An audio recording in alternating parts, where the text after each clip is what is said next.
या देवी सर्वभूतेषु शान्तिरूपेण संस्थिता नमस्तस्यै नमस्तस्यै नमस्तस्यै नमो नमः।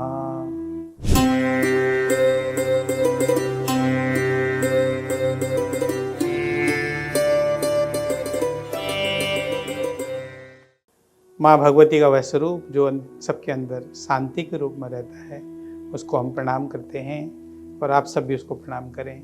जय माता की। आज हम ज्योतिष पर बात करेंगे। ज्योतिष जो विषय है बहुत ही कौतूहल वाला विषय है, इसको समझें। इस पर हम बात कर रहे हैं आज भूकंप। क्यों आता है भूकंप? बहुत सारे कारण। सबसे बड़ा कारण है मनुष्य का प्रकृति के साथ छेड़छाड़ करना। अगर हम आध्यात्म की बात करें तो प्रकृति को कहा गया राधा, और उस राधा को कौन प्यार करते हैं? श्री कृष्ण, अर्थात सर्वज्ञेश्वर, जो सबको जानते हैं, वह इस प्रकृति को प्यार करते हैं। और आज क्या हो रहा है? उसी प्रकृति के साथ खिलवाड़ हो रहा है। मनुष्य ने क्या कर दिया है? महाविनाश की तैयारियां कर दी हैं। आज से लगभग 35 वर्ष पूर्व घर घर अंगीठियां जलती थी। प्रदूषण इतना धुआं होने के बाद भी नहीं हुआ करता था। आज मनुष्य ने अपनी आपाधापी में इतना प्रदूषण कर दिया है कि सांस लेना भी दुभर हो गया। तो मनुष्य जब प्रकृति से छेड़छाड़ करता है तो क्या आएगा? भूकंप। और प्रकृति के बारे में एक उसको बोलते हैं राधा। दूसरा, वो प्रकृति कहाँ पैदा हो रही है? कहाँ है वो प्रकृति? पृथ्वी के ऊपर। और पृथ्वी कौन है? पृथ्वी है मंगल ग्रह की माता। किसको कहा गया? भूमि सुध मंगल ग्रह को। तो मंगल ग्रह क्या है? उग्र रूप, अग्निकारक रूप ले लेते हैं। तो अग्निकारक रूप ले लेते हैं तो प्रकृति में हलचल हो जाती है। सरल सी वैज्ञानिक भाषा में बोलते हैं तो बोल रहे हैं टेक्टोनिक प्लेटें इधर से उधर होती हैं, प्लेट खिसकती हैं। तो ये प्लेट खिसक रही हैं पृथ्वी की, तो भूकंप के कारण बन रहे हैं। आप साइंस विज्ञान के द्वारा इन चीज़ों को सिद्ध कर रहे हैं, ठीक है, उसके पीछे कारण भी तो देखिए। अभी ताज़ा उदाहरण कुछ समय पहले का है, जोशीमठ में जो है धरती फट रही है। क्या हुआ जी? अनाधुंध निर्माण हो गया। प्रकृति के ऊपर इतना वजन डाल दिया, पहाड़ों पर इतना वजन डाल दिया कि वो मिट्टियाँ, उसको जो पत्थर है उसको सहन नहीं कर पा रहे। नीचे से जो अब कहने के लिए कह दिया उसमें बर्फ पिघलती है, नीचे से उसका क्षरण हो रहा है। आप प्रकृति के साथ खिलवाड़ करेंगे, प्रकृति को आप नष्ट करेंगे तो प्रकृति आपको नष्ट कर देगी। अभी ताज़ा उदाहरण है, शनि का बदलाव आया। 17 जनवरी को शनि बदले, अपनी राशि में आए। इधर ग्रहों की स्थिति त्रिकोणीय हो गई और उस दृष्टि का ये प्रभाव पड़ा कि एकदम तुर्की, जिसे अब टर्की या तुर्की कहा जाता है, भयंकर भूकंप आया। उसके बगल में सीरिया है, उसमें भयंकर भूकंप आया।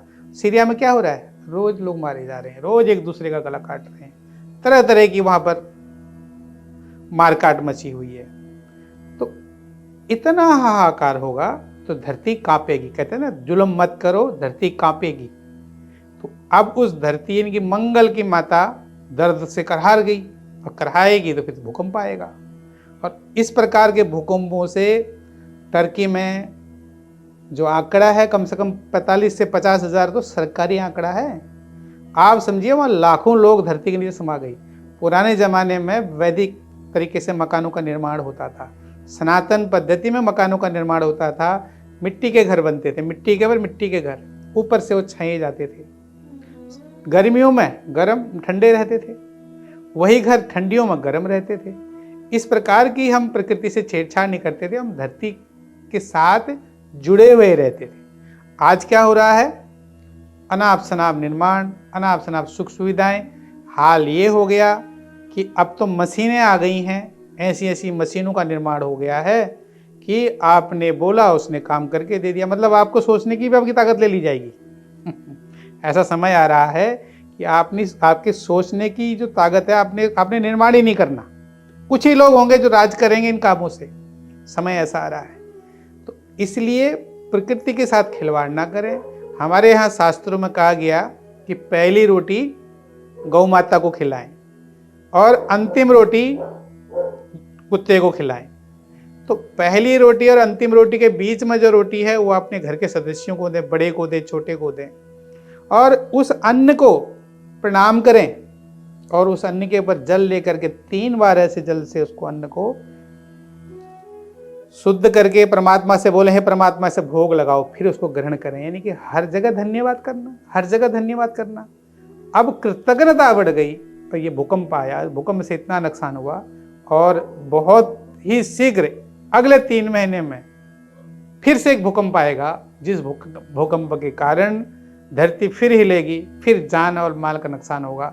इसलिए अपने मंगल ग्रह को खराब ना करें, भाई भाई से ना लड़े, एक दूसरे के से सौहार्द बना के रखें। ग्रह अनुकूलता में आते हैं और जब ये सारा समाज एक रस में चलता है तो चीज़ें अनुकूल होती हैं।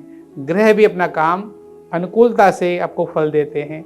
प्रतिकूल अवस्थाएं आपके सामने नहीं आती हैं और प्रतिकूल अवस्थाओं में भी आप, उन विपरीत परिस्थितियों में भी आप उन पर अपना जीत हासिल करके आगे बढ़ जाते हैं। ध्यान रखें, प्रकृति के साथ मित्रवत चलें और प्रकृति के अनुसार चलें। ग्रहों को साधने में सबसे बड़ा विषय यह है कि आपकी आचरण, आपकी दिनचर्या भी व्यवस्थित होनी चाहिए। ध्यान रखें, जीवन को इस प्रकार सरलता से जिएं। वीडियो को भी ज़्यादा से ज़्यादा शेयर करें, बताएं, और आपको कुछ पूछना भी है तो आप कमेंट करके हमसे पूछें किस विषय में आप जानना चाहते हैं, क्या जानना चाहते हैं। अगर माँ शारदा की कृपा है, उन्होंने कृपा करी है, तो हम आपको उस विषय में जानकारी जरूर देंगे। जय माता की।